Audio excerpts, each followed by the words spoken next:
Hello my dear students and welcome back to the channel.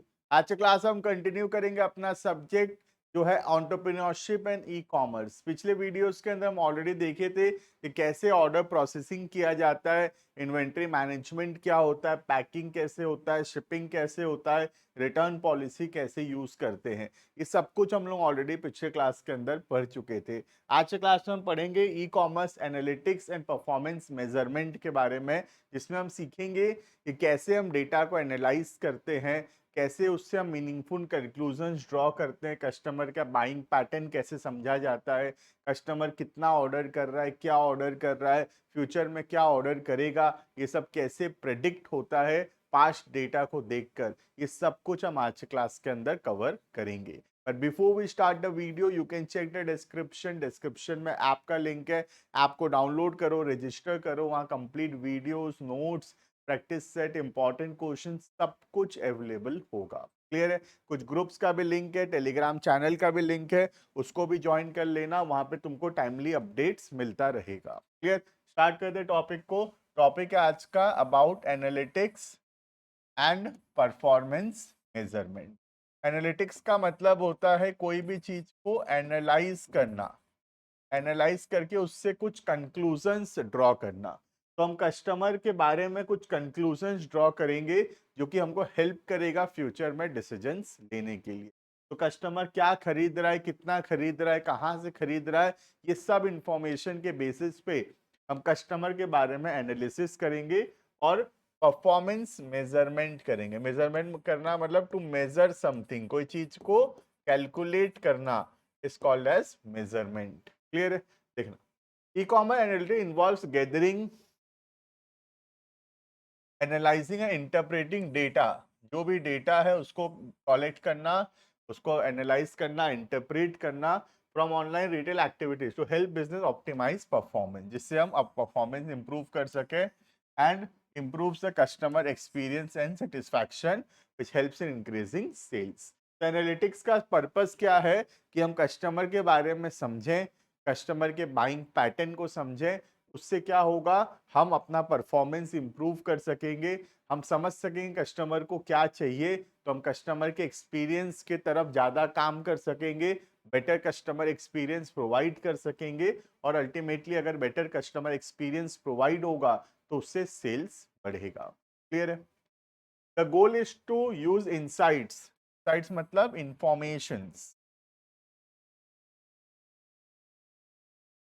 From the data to drive decision making. तो हम ये insights को, ये analytics को, ये इंफॉर्मेशन को हेल्प से डिसीजन मेकिंग करना चाहते हैं और स्ट्रेटेजिक प्लानिंग करना चाहते हैं अबाउट द फ्यूचर। क्लियर है? तो डेटा को एनालाइज करने का पर्पस है decision making and analysing the future. Clear? तो क्या क्या की एस्पेक्ट्स है कोई भी ई कॉमर्स एनालिटिक्स में, वो हम देखेंगे। सबसे पहला हो गया कस्टमर बिहेवियर ट्रैकिंग, इससे हम कोशिश करेंगे समझने का कस्टमर का बाइंग बिहेवियर। ठीक है? देखना, ecommerce analytics tools can monitor how users interact with the website, what they view, customer क्या देखता है वेबसाइट के अंदर, है ना, व्हाट दे सर्च, क्या चीज सर्च करता है, how they navigate from product pages to the checkout. ठीक है? तो ई कॉमर्स में हम मॉनिटर कर सकते हैं हमारा कस्टमर जो है कौन से प्रोडक्ट को चेकआउट कर रहा है, कौन से टाइप ऑफ प्रोडक्ट्स विजिट कर रहा है, कौन से टाइप ऑफ प्रोडक्ट्स को देख रहा है, प्रोडक्ट जो वो देख रहा है क्या वो अल्टीमेटली उसको चेकआउट करके बाय नाउ कर रहा है कि नहीं, क्या चीज उसको रोक रहा है बाय नाउ करने से। देख तो रहा है हमारा प्रोडक्ट, हमारे वेबसाइट में आ रहा है, प्रोडक्ट देख तो रहा है लेकिन खरीद नहीं रहा, तो हमको समझना पड़ेगा क्या चीज रोक रहा है कस्टमर को बाय नाउ करने से। Clear? Understanding customers' journey enables businesses to identify pain points in the process, purchase process, make necessary improvement। तो हम समझ सकेंगे कि क्या चीज कस्टमर को रोक रहा है। पेन पॉइंट्स का मतलब रुकावट, है ना, ऑब्स्टेकल्स। क्या चीज कस्टमर को रोक रहा है ऑर्डर प्लेस करने से, क्या प्राइस ज्यादा हो रहा है, या फिर क्या एक्सपेक्टेड डिलीवरी टाइम ज्यादा हो रहा है, या फिर क्या हमारा रिव्यू खराब है, क्या प्रॉब्लम है कि कस्टमर प्रोडक्ट देख तो रहा है लेकिन ऑर्डर प्लेस नहीं कर रहा। होता है ना, हम अमेजोन में गए, फ्लिपकार्ट में गए, प्रोडक्ट देखे, बहुत दिन से वो प्रोडक्ट को हम 2-3 बार देखे हैं, बट हम उसको खरीद नहीं रहे हैं। तो कुछ चीज तो हमको रोक रहा होगा खरीदने से। मैक्सिमम चांसेस है कि प्राइस या जो डिलीवरी का डेट है वो हो सकता है ज्यादा दिखा रहा हो, इसीलिए हम ऑर्डर प्लेस नहीं कर रहे हैं। ठीक है, तो हमको समझना पड़ेगा क्या पेन पॉइंट्स है, क्या चीज है जो कस्टमर को रोक रहा है प्रोडक्ट खरीदने से। Right, sales funnel analysis. Second analysis sales funnel analysis. ये क्या होता है? This focuses on tracking the steps a visitor takes before buying becoming a paying customer. It examines the conversion rate. Conversion rate क्या होता है हम बहुत detail में आगे आने वाले क्लासेस में पढ़ेंगे। कन्वर्जन रेट का मतलब है कितने कस्टमर आए हमारे वेबसाइट में, कितने कस्टमर विजिट किए वेबसाइट में, और उसमें से कितने लोग हमारा प्रोडक्ट खरीदे। ठीक है, कन्वर्जन रेट का मतलब है number of people coming into the website, seeing the products, and number of persons buying the product. ठीक है, कितने लोग कन्वर्ट हो रहे हैं, मतलब जैसे 3 लोग आए, ठीक है, 3 कस्टमर विजिट किए हमारे वेबसाइट में, लेकिन एक कस्टमर सामान खरीदा, तो 1/3 इंटू 100 मतलब 33.33% है हमारा कन्वर्जन रेट। मतलब हर 3 कस्टमर में से एक कस्टमर हमारा सामान खरीदता है। अगर 3 कस्टमर आए प्रोडक्ट देखे तो उसमें से एक कस्टमर हमारा सामान खरीदेगा। This is called as conversion rate. ठीक है, देखना, it examines the conversion rate at various stages: product viewing, adding items to the cart, initiating checkout, and completing the purchase. Analyzing drop off points, कहां पे customer back करता है? क्या customer product को देखते समय बैक कर रहा है, या फिर क्या उसको ऐड टू कार्ट तो कर रहा है उसके बाद लेकिन बाय नाउ नहीं कर रहा? क्या उसको पेमेंट करते समय उसको कैंसिल कर दिया, है ना? क्या चीज उसको रोक रहा है? कहां पे कस्टमर जो है कन्वर्जन नहीं हो पा रहा? जैसे प्रोडक्ट देखा लेकिन बैक कर दिया, प्रोडक्ट देखा पेमेंट गेटवे में आया फिर बैक कर दिया। तो क्या कब कहां पे बैक कर रहा है कस्टमर, ये जानना जरूरी है ना। देखो सपोज एग्जांपल, स्टार्टिंग में अगर बैक कर रहा है प्रोडक्ट का, देखते ही बैक कर दिया, मतलब प्रोडक्ट पसंद नहीं आया होगा। थोड़ी देर प्रोडक्ट को देखा, एड टू कार्ट भी किया, मतलब पसंद आया, एड टू कार्ट किया, मतलब पसंद आया है तब तो एड टू कार्ट किया है। ठीक है, अब एड टू कार्ट तो किया लेकिन बाय नहीं कर रहा, तो हो सकता है प्राइसेस की वजह से बाय नहीं कर रहा है, डिलीवरी प्रॉब्लम हो सकता है। अब पेमेंट गेटवे में भी गया, मतलब प्राइस कोई प्रॉब्लम नहीं है ना, पेमेंट तक पहुंचा, मतलब प्राइस कोई दिक्कत नहीं है, प्राइस पे करने के लिए तैयार है। हो सकता है कैश ऑन डिलीवरी नहीं था इसलिए चेकआउट नहीं किया, बाय नहीं किया, या हो सकता है फोन पे ऑप्शन नहीं था इसलिए बाय नाउ नहीं किया, उसको फोन पे से करना था पेमेंट, उसको गूगल पे चाहिए था, उसको डेबिट कार्ड चाहिए था, उसको क्रेडिट कार्ड चाहिए था, उसको सीओडी चाहिए था, कुछ भी ऑप्शन उसको चाहिए होगा, वो ऑप्शन वहां नहीं है तो वो बैक कर दिया। तो हमको देखना पड़ेगा हमारा कस्टमर कहां पे टूट गया, मतलब कहां आकर वो हमारा कस्टमर नहीं बना, कहां आकर वो रुक गया। ये एनालिसिस बहुत जरूरी है, इसको बोलते हैं सेल्स फनल एनालिसिस। ठीक है, सेल्स फनल एनालिसिस, क्लियर है ये? नेक्स्ट नेक्स्ट जो एनालिसिस आता है वो आता है रेवेन्यू मैट्रिक्स एनालिसिस। देखना, business user analytics to measure key revenue indicators. Revenue का मतलब यहाँ पे basically it is about sales, such as total sales, कितना टोटल सेल्स हो रहा है, एक कस्टमर का एवरेज ऑर्डर वैल्यू क्या हो रहा है। एवरेज ऑर्डर वैल्यू मतलब जैसे एक आदमी 100 का सामान खरीदा, एक आदमी 50 का खरीदा, तो एवरेज ऑर्डर वैल्यू हुआ 75, मतलब एक जन 100 का लिया, एक जन 50 का लिया, तो 100 प्लस 50 150/2, जैसे नॉर्मल एवरेज करते हैं, 75 रुपया हुआ एवरेज ऑर्डर वैल्यू। ठीक है, रेवेन्यू पर विजिटर, एक कस्टमर से कितना रुपया का प्रॉफिट होता है। ठीक है, this matrix help assess the financial health of the e-commerce store and the effectiveness of marketing and sales। इससे पता चलता है हमारा बिजनेस कैसा चल रहा है, हमारा मार्केटिंग स्ट्रेटेजीज काम कर रहा है या फिर नहीं। क्लियर है? तो ये हो गया रेवेन्यू मैट्रिक्स एनालिसिस। यहाँ पे हम रेवेन्यू को एनालाइज करते हैं, एक कस्टमर कितना रुपया का प्रोडक्ट खरीदता है ऑन एन एवरेज, टोटल कितना रेवेन्यू हो रहा है, हमारा मार्केटिंग प्लान्स काम कर रहा है कि नहीं, ये सब हम यहाँ पे एनालाइज करेंगे। क्लियर है? इसके बाद आता है कस्टमर सेगमेंटेशन। सेगमेंटेशन का मतलब होता है division, dividing customers into different groups is called as segmentation. ठीक है, देखना, analytic tools allow businesses to segment customers based on, हम कस्टमर्स को डिवाइड कर रहे हैं ना, सेगमेंटेशन का मतलब you can understand division, different, divide करना, ठीक है, या डिवाइडिंग द कस्टमर, कस्टमर को डिवाइड करना। अब कौन से बेसिस पे हम कस्टमर्स को डिवाइड करेंगे? कोई भी बेसिस पे डिवाइड कर सकते हैं, like their buying behaviour, their purchase history, their location, their demographics, ये सब के बेसिस पे हम कस्टमर को डिवाइड करते हैं। ठीक है, कौन सा प्रोडक्ट वो खरीद रहा है, कौन से लोकेशन से है, कौन से डेमोग्राफिक्स से है, पास्ट बाइंग पैटर्न क्या है उसका, उस हिसाब से हम कस्टमर्स को ग्रुप करते हैं इनटू डिफरेंट पार्ट्स। क्लियर है? तो बेसिकली टोटल कस्टमर को डिवाइड करना अलग अलग सेगमेंट में, इसको बोलते हैं कस्टमर सेगमेंटेशन। क्लियर है?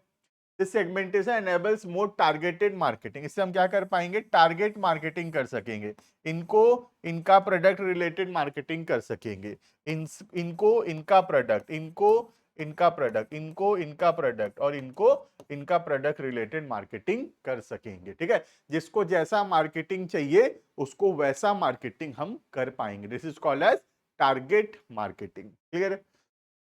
such as personalized offers and recommendations which can increase customer satisfaction and sale।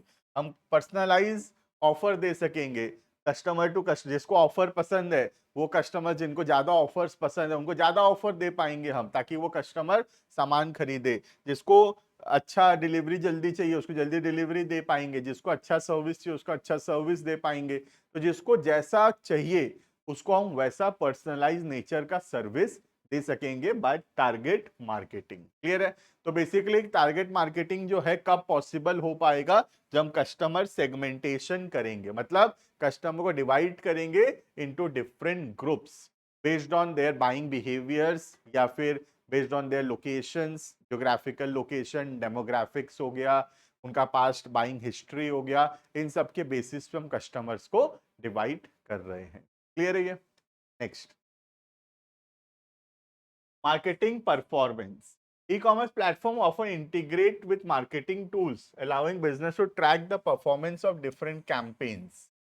जो भी मार्केटिंग का टेक्निक यूज कर रहे हैं, जैसे कि सोशल मीडिया मार्केटिंग हो गया, सर्च इंजन हो गया, ईमेल मार्केटिंग हो गया, ये सब कैसा परफॉर्म कर रहा है, कितना ट्रैफिक आ रहा है, कितना लीड आ रहा है, कितना सेल्स आ रहा है, इससे ये सब जो है मेजर करते रहना जरूरी है।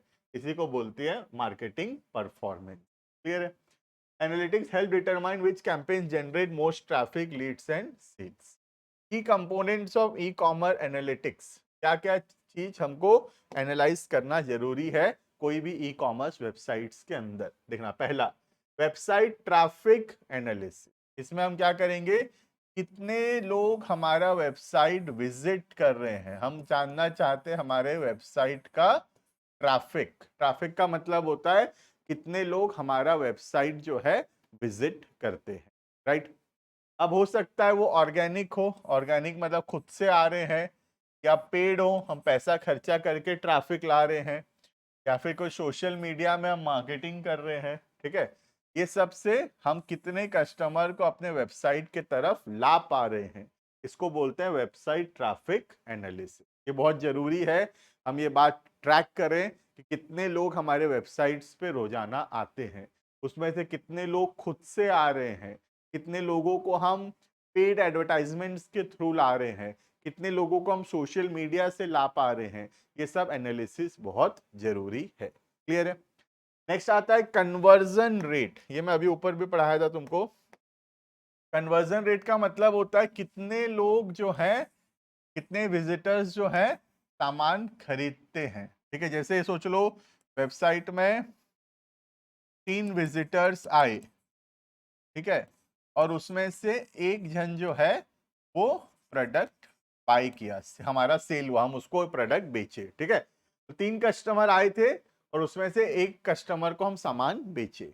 तो हमारा जो कन्वर्जन रेट है वो है 1/3 इंटू 100, दैट इज 33.33%। बात समझ में आ रहा है? तो 1 क्या है, कितने कस्टमर को हम सामान बेचे, डिवाइडेड बाय कितने लोग हमारा वेबसाइट विजिट किए थे। क्लियर है? This is conversion rate. जितना हायर होगा उतना बेटर होगा। क्लियर है? Next, customer segmentation. यह भी हम पढ़े। सेगमेंटेशन का मतलब होता है grouping the customer, dividing the customer on the basis of behaviour, demographics, buying history, personalised marketing. ठीक है, पर्सनलाइज्ड मार्केटिंग करने के लिए ग्रुपिंग किया जाता है कस्टमर्स को on some condition like some buying behaviour, demographics, past experience. Clear है? इसके बाद आता है कार्ट एबेंडनमेंट। एबेंडन से वर्ड आया है एबेंडनमेंट, मतलब क्या है, कितने लोग ऐड टू कार्ट तो करते हैं लेकिन बाय कभी नहीं। ठीक है, जैसे फॉर एग्जांपल कस्टमर को एक प्रोडक्ट पसंद आया तो कस्टमर उसको ऐड टू कार्ट तो कर दिया, ठीक है, विश लिस्ट में डाल दिया, ऐड टू कार्ट कर दिया मतलब विश लिस्ट में डाल दिया, कार्ट में ऐड हो गया, बट उसको कस्टमर जो है बाय नहीं किया। ठीक है, तो अबेंडन का मतलब होता है कैंसल। ठीक है, अबेंडन का मतलब होता है कैंसल्ड। ठीक है, तो understanding why customer leave items in the cart without completing purchase. तो कार्ट में तो एडेड है लेकिन खरीदा नहीं, तो ये हमको एनालाइज करना पड़ेगा कि ऐसा कस्टमर क्यों कर रहा है। क्लियर है? Next, customer lifetime value. Customer lifetime value का मतलब क्या देखना, estimating the total revenue expected from a customer over their relationship with the business. जैसे आज कस्टमर हमारा प्रोडक्ट खरीदा, आज ये हमारा कस्टमर बना है, ठीक है, तो जिंदगी भर जो ये हमारा कस्टमर जितना भी दिन रहेगा उसमें ये टोटल कितना सेल्स करवाएगा, टोटल कितना रेवेन्यू जनरेट करेगा एक कस्टमर से, इसको बोलते हैं कस्टमर्स लाइफ टाइम वैल्यू। जैसे आज मैं किसी कंपनी का कस्टमर बना तो मैं कितने साल तक टोटल कितना सामान खरीदूंगा on an average, that is called as customer lifetime value. Clear है ये? Next, average order value. Average order value का मतलब है एक कस्टमर ऑन एन एवरेज कितना रुपया खर्चा करता है पर ऑर्डर। जैसे एक कस्टमर 100 रुपया का ऑर्डर प्लेस किया, एक कस्टमर 50 रुपया का ऑर्डर प्लेस किया, ठीक है, एक कस्टमर और सोच लो 150 रुपया का ऑर्डर प्लेस किया है। ठीक है, तो टोटल कितना रुपया का ऑर्डर आया, 100 + 50 + 150, 300 रुपया का ऑर्डर आया 3 कस्टमर से। तो हमारा एवरेज ऑर्डर वैल्यू कितना होगा, 100 रुपीज। समझ में आ रहा है? टोटल कितना रुपया का ऑर्डर आया divided by total number of orders. Clear है? Tracking the average order customer spends per order to inform pricing and upselling strategy. Upselling का मतलब क्या होता है, सोच लो वो साबुन खरीदने आया, उसको शैम्पू भी बेचो, दिस इज अपसेलिंग। मतलब खरीदने कुछ और आया था, उसको हम कुछ और भी साथ में बेच दिए, ये तो खरीदे, ये तो बेचे ही बेचे, साथ में कुछ और भी उसको बेच दिए, this is upselling. Clear? Her company upselling करने का कोशिश करता है। Clear? Next, product performance analysis. Identifying top performing and low performing products. कौन से प्रोडक्ट्स अच्छा बिक रहा है और कौन सा प्रोडक्ट नहीं बिक रहा है, ये जानना जरूरी है। किस लिए? For better inventory and promotional strategy. तो हमको पता होना चाहिए कौन सा हमारा हीरो प्रोडक्ट है, मतलब कौन सा प्रोडक्ट ज्यादा सेल हो रहा है और कौन सा प्रोडक्ट नहीं बिक रहा है। जिससे क्या होगा, हम प्रॉपर इन्वेंट्री मैनेजमेंट कर सकेंगे, उसी हिसाब से अपना मार्केटिंग प्लान को भी हम डिजाइन कर सकेंगे। क्लियर है? Next, ROI, return on investment, evaluating the effectiveness of marketing campaign and ad spend. मतलब कितना रुपया हम खर्चा किए और उससे कितना रुपया का फायदा हुआ, this is called as return on investment. जैसे मैं 1000 रुपया खर्चा किया और मुझे सोच लो 200 रुपए का बेनिफिट हुआ उससे, ठीक है, 1000 रुपया खर्चा किया, 200 रुपए का बेनिफिट हुआ, तो मेरा ROI कितना है, 200/1000 × 100, मतलब मैं 20% का ROI है, मतलब मैं जितना रुपए इन्वेस्ट किया हूं मार्केटिंग में उसका 20% का फायदा मुझे हो रहा है। क्लियर है? Next, customer feedback and review, ये बहुत जरूरी है, कस्टमर्स का फीडबैक लेना, कस्टमर्स का रिव्यू लेना, क्योंकि ये हमको हेल्प करेगा कंटिन्यूअस इंप्रूवमेंट करने में, ठीक है। तो फीडबैक का मतलब होता है बेसिकली कस्टमर का रिव्यूज लेना कि उनको प्रोडक्ट पसंद आया या फिर नहीं। लास्ट है प्रेडिक्टिव एनालिटिक्स। प्रेडिक्टिव मतलब फ्यूचर को फोरकास्ट करना, that is called as predictive. Forecasting the future demand, optimising the prices, anticipating customer need. तो कस्टमर को फ्यूचर में क्या चीज का जरूरत पड़ेगा, क्या डिमांड होगा, क्या प्राइस सही रहेगा, ये सब चीज को फोरकास्ट करना भी जरूरी है। क्लियर है? तो this is all about e commerce analytics and performance measurement. Clear है? नेक्स्ट क्लास के अंदर बहुत इंपॉर्टेंट टॉपिक हम पढ़ने वाले हैं, इसका नाम है की परफॉर्मेंस इंडिकेटर्स। बहुत इंपॉर्टेंट टॉपिक है, पूरे चैप्टर का सबसे इंपॉर्टेंट टॉपिक है की परफॉर्मेंस इंडिकेटर। क्लियर है? तो मिलते हैं आने वाले क्लासेस के अंदर, बाकी जो टॉपिक्स है उसको भी कवर करेंगे। Thank you and bye bye.